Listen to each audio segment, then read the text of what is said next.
Бардыңыздарга салам.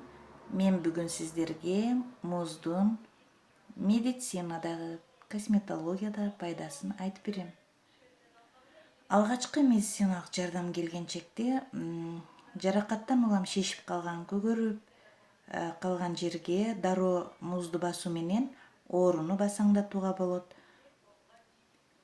Таза суудан атайын муз тоңдуруп, тоңдургучка сактап коюу керек. Кайсы учурда болбосо пайдасы тиет. Таң эртең менен шишмек тартып, чарчаңкы турган көздүн айланасына муздан коюп сүртүп койсо тез эле жазылып калыбына келет.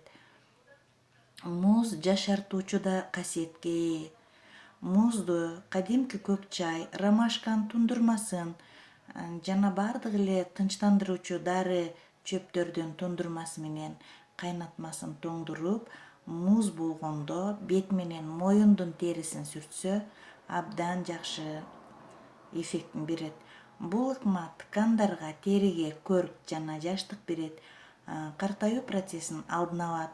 Ал эми түнкүсүн уйку жок болуп, уйкусуздук кыйнап жатса, жалбыздын тоңдурулган музду соруп койсо дароо нервди тынчтандырат.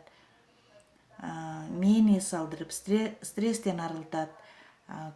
Күнү бою чыңалган нервди калыбына келтирип, тынчтандырат. Үй шартында музду кантип даярдоо керек?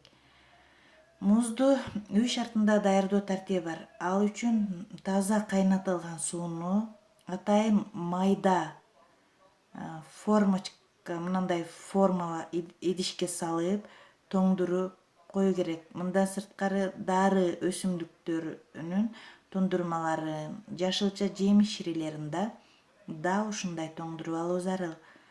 Ушундай муздарды териге 2-3 минут гана коюу керек. Себеби терини ушүтүп жана кан тамырлардыкын жаракат албашы үчүн. Эгерде кан тамырлар өтө эле мурт болсо, анда музду колдоноор алдында муздагыраак суу менен ванна жасап алуу керек.